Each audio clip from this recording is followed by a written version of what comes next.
एक तरफ कांग्रेस का नेतृत्व राहुल गांधी के हाथ में दे रखा है और एक तरफ हमने नरेंद्र जी मोदी के हाथ में देख रखा है। थोड़ा तुलना तो करके देखिए, कहाँ जमीन, कहाँ आसमान, कहाँ राजा भोज, कहाँ गंगू तेली, कहाँ मूंछ का बाल, कहाँ पूंछ का बाल। आज कोई भी व्यक्ति मोदी जी के नाम पर वोट ना दे ऐसा व्यक्ति पूरे जिले और राजस्थान में नहीं है। 10 साल के अंदर मोदी जी ने इस देश का जो कायाकल्प किया है, निश्चित रूप से दुनिया में विश्व गुरु बनने से कोई नहीं रोक सकता। इस देश को तीसरी बार हैट्रिक लगाने के लिए भारतीय जनता पार्टी का नुमाइंदा लोकसभा में जाएगा। मात्र 70 दिन के अंदर इस शेखावाटी को यमुना का जल लाकर जो इतिहास कायम किया है, किसी पार्टी के बस की नहीं है। इस बार जो 25 कमल की माला राजस्थान से जाएगी, जो नरेंद्र मोदी जी के गले में डलेगी, निश्चित रूप से झुंझुनू के भी 4 लाख से जीत कर। दुनीरा, स्वाद के साथ सेहत भी। दुनीरा लाया है toned milk, standard milk, double toned milk. इसके साथ ही दुनीरा आपके लिए लाया है छाछ, दही, पनीर व छेना और मावा से बनी मिठाइयाँ। अभी ऑर्डर करें 9024959530 और पाइए फ्री होम डिलीवरी। मैं ये कर दूंगा, मैं वो कर दूंगा, कोई नहीं कर सकता, क्योंकि सबसे बड़ी होती है जनता और जो हमारे सामने बैठी और पूरे जिले में फैली हुई है। मैं विश्वास दिलाता हूं आप लोगों को, खेतड़ी का जनसेवक होने के नाते खेतड़ी के जनमानस के हिसाब से पिछली बार भी हमने जिले में सर्वाधिक वोटों से सांसद चुना था और इस बार भी खेतड़ी से कोशिश करेंगे कि पूरे जिले के अंदर सर्वाधिक वोटों से जिताकर हम यहाँ से हमारा सांसद भेजें। उदयपुर वाटी हो, नवलगढ़ हो, सारे क्षेत्र अपनी अपनी तरीके से मजबूत हैं।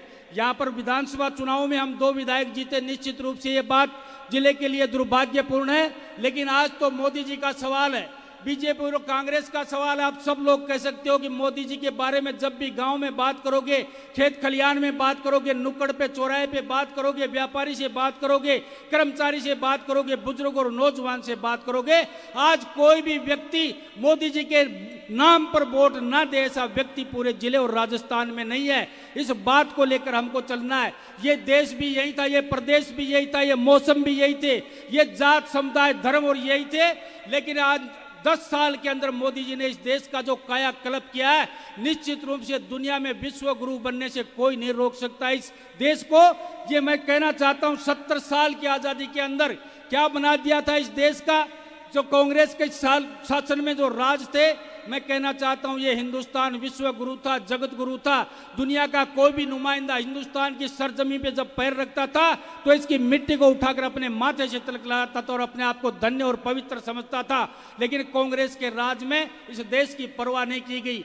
2047 तक विश्व गुरु बनाना और देश को दुनिया के नक्शे पर, एक मानचित्र पर, एक नंबर पे खड़ा करके लाना, ये नरेंद्र जी मोदी का उद्देश्य है। और उस उद्देश्य के अंदर आप सब लोगों की, राजस्थान की, झुंझुनू की, सीकर की, चूरू की और पूरे देश की जिम्मेदारी बनती है। हर बुजुर्ग और नौजवान की जिम्मेदारी बनती है कि इस देश में जो विकसित देश का सपना मोदी जी ने लिया है, हम अपनी आहुति वोट के रूप में डालें। जातिवाद, धर्मवाद, संप्रदायवाद ये चलता रहता है, लेकिन देश के विकास की जब जहां बात आती है और देश के भविष्य की जो बात आती है, जो देश का भविष्य आज सुरक्षित हाथों में है, निश्चित रूप से मैं कहना चाहता हूं, आप लोगों से आग्रह करना चाहता हूं, वोट का विश्लेषण करके देखिए। एक तरफ कांग्रेस का नेतृत्व राहुल गांधी के हाथ में दे रखा है और एक तरफ हमने नरेंद्र जी मोदी के हाथ में देख रखा है। थोड़ा तुलना तो करके देखिए, कहाँ जमीन, कहाँ आसमान, कहाँ राजा भोज, कहाँ गंगू तेली, कहाँ मूंछ का बाल, कहाँ पूंछ का बाल। मैं कभी कल्पना तो करके देखिए आप लोग किसको वोट दे रहे हैं। मैं आपसे आग्रह करना चाहता हूं, इस देश का मान और सम्मान बढ़ाना चाहते हो और दुनिया के मानचित्र पर, विश्व के पटल पर अगर एक नंबर पे खड़ा करना चाहते हो तो आज जरूरत है इस देश को नरेंद्र मोदी जी के साथ चलने की, भारतीय जनता पार्टी के साथ चलने की। एक बार तैयार हो जाइए, पूरे जिले की तरफ से तीसरी बार हैट्रिक लगाने के लिए भारतीय जनता पार्टी का नुमाइंदा लोकसभा में जाएगा और भारतीय जनता पार्टी का प्रतिनिधित्व करेगा। ये हम विश्वास दिला सकते हैं। कहने के लिए बहुत बातें, लेकिन इतने बड़े मंच पर जितने बड़े बड़े नेता आने वाले हैं, मैं तो एक छोटा सा और अदना सा कार्यकर्ता हूं। आप लोगों ने विधानसभा में भेजा है, विधानसभा में मैं अपनी हैसियत के हिसाब से अपने क्षेत्र की आवाज उठाना चाहते हैं। लेकिन मैं कहना चाहता हूं, मैंने संतोष जी से भी कहा था, नरेंद्र जी खीचड़ से भी कहा था और आज हमारे प्रत्याशी चौधरी शुभकर्ण जी से भी कहना चाहता हूं, जो हिंदुस्तान कॉपर लिमिटेड का इतना बड़ा कारखाना है, जिसको कभी पूरे शेखावाटी की लाइफ लाइन कहा जाता था, उसको जिंदा करना हमारा फर्ज बनता है, कर्म बनता है, धर्म बनता है। अपने तन, मन, वचन और कर्म से हम लोग ये बात कहते हैं। हिंदुस्तान कॉपर लिमिटेड जो पूरी शेखावाटी की लाइफ लाइन थी, जहां पर 12,000 कर्मचारी होते थे, 12,000 के पीछे कम से कम 60 और 70,000 लोग पेट भरते थे। ऐसे कार्यक्रम को और ऐसे कारखाने को पुनर्जीवित करना चौधरी शुभकर्ण जी आपका काम है, हम आपके साथ हैं, क्योंकि हमारे जिले का सवाल है। मेरी बात कही गई यमुना के जल की, आज तक यमुना के जल पर कितने चुनाव लड़े गए, कितने चुनाव जीते गए, और मैं निवेदन करना चाहता हूं, हमने वादा भी नहीं किया था, लेकिन भारतीय जनता पार्टी की सरकार बनी, हमें नुमाइंदगी मिली और भजन लाल जी मुख्यमंत्री बने। मात्र 70 दिन के अंदर इस शेखावाटी को यमुना का जल लाकर जो इतिहास कायम किया है, किसी पार्टी के बस की नहीं है।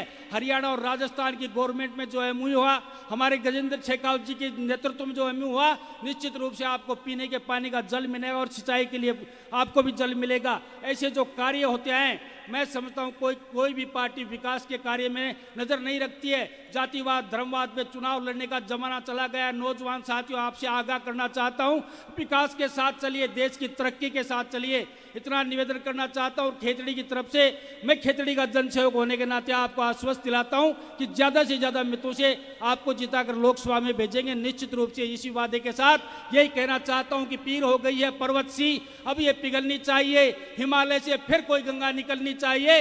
जो आग मेरे दिल में है, हर दिल में जलनी चाहिए। हंगामा खड़ा करना मेरा मकसद नहीं, मैं चाहता हूं कि मेरे इस देश की तस्वीर बदलनी चाहिए, तकदीर बदलनी चाहिए।